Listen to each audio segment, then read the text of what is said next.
Do you ever think that artificial intelligence will ever surpass the human mind? And if so, how would humanity handle it? Over time, the machines are going to get very smart. It's kind of an embarrassment of riches problem as opposed to the opposite that many people worry about in the future. So we need to be very careful with artificial intelligence. We are summoning the demon. You know all those stories where there's the guy with the pentagram and the holy water, and he's like, yeah, he's sure he can control the demon. Didn't work out.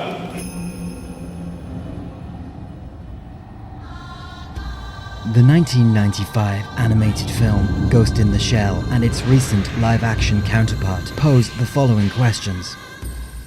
What is essential to being human? And where is the border between us and machines? These same questions are raised by Neuralink, the startup recently funded by Elon Musk, which aims to create a technology that will link human brains with machines. Ghost in the Shell concerns a government-sanctioned paramilitary anti-terrorism task force whose members' bodies have been augmented with military hardware.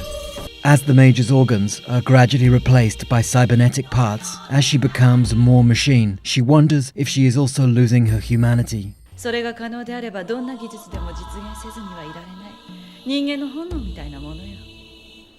代謝の制御、知覚の鋭敏化。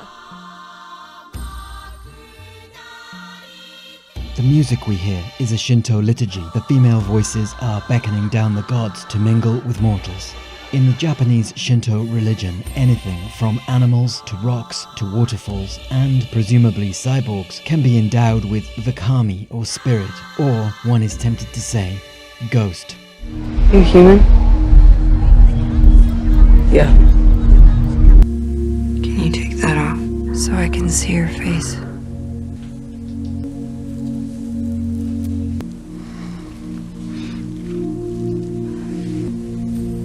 The question that preoccupies Major and her partner, Bato, is how does one know if one still has a kami, a spirit, a ghost? This is one of philosophy's oldest questions, and it's never more relevant than today.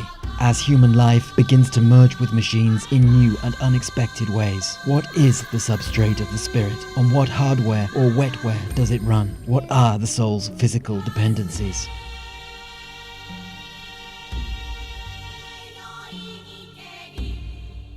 In this sequence, as the Major moves through the city, she gazes at the mannequins in shop store windows, perhaps comparing their artificial bodies with her own.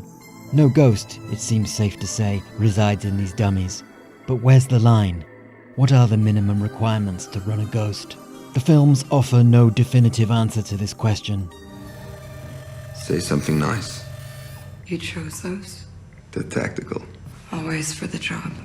What else I got? They suit you. Yeah? I got night vision, Malisu, and X-ray.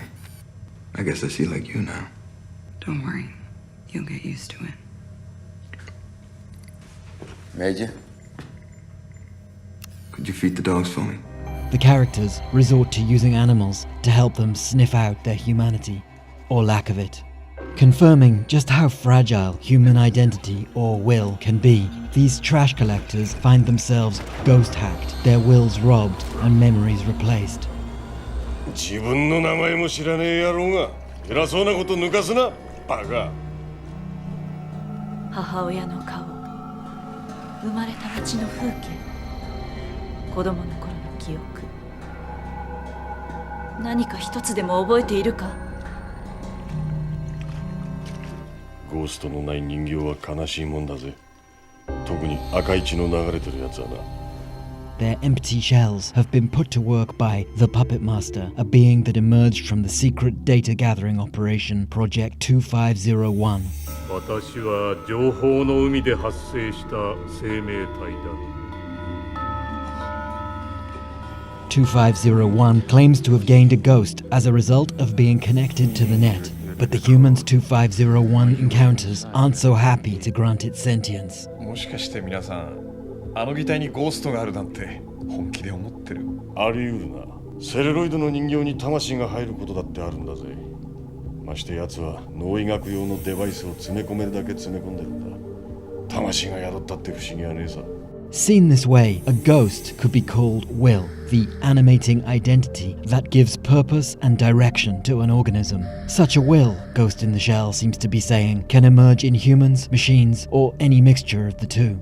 And the Puppet Master, having gained what it considers free will, now wants the rights to go with it. 一生命体として政治的亡命を希望する。生命体？バカな。単なる自己保存のプログラムに過ぎん。The Puppet Master rejects the idea that it is artificial, arguing its digital memory is as real as any human memory ever was.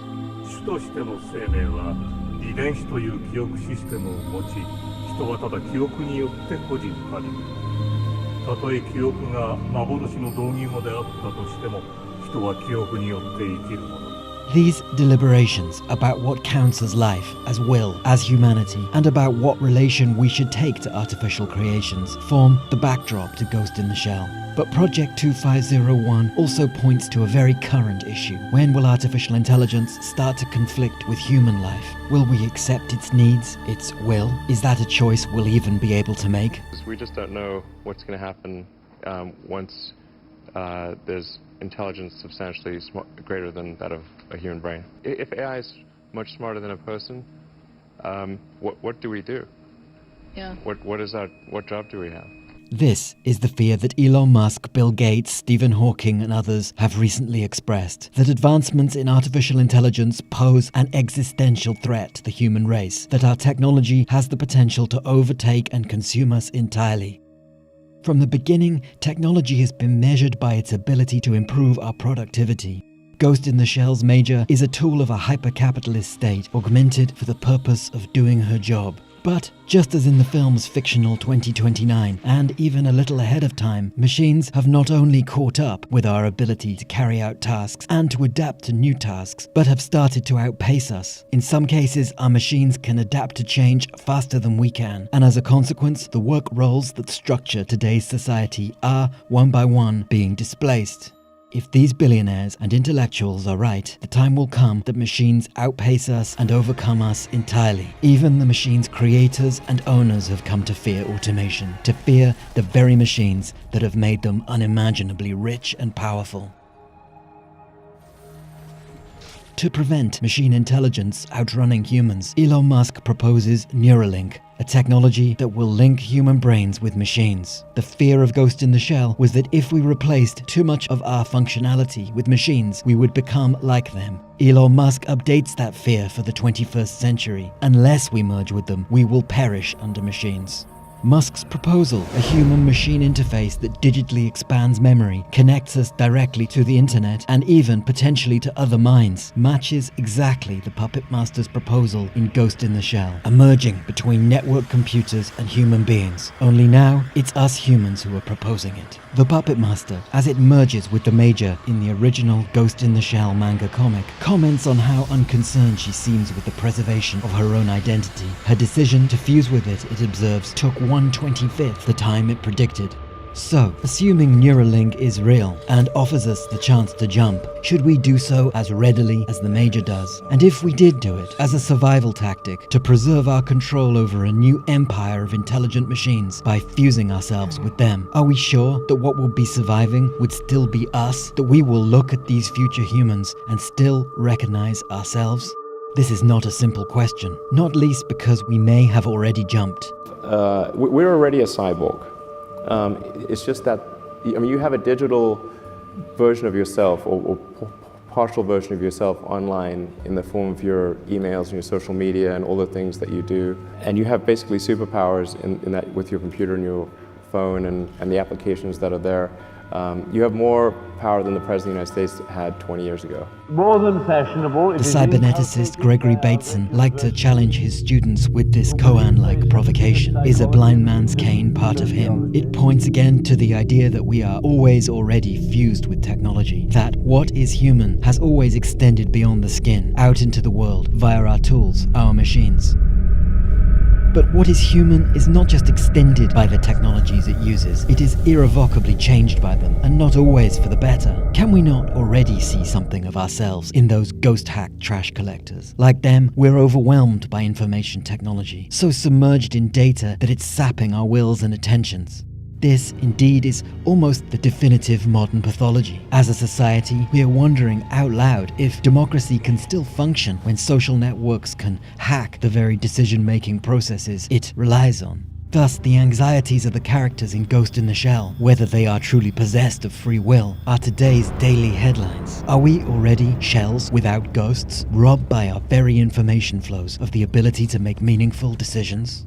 This is now, not in 2029, the moment of the Major and Puppet Masters merging in Ghost in the Shell, or 2027, the year in which Elon Musk aims to make it happen. By then, the question may not be whether we should merge with the machine, but whether we have the will to prevent it.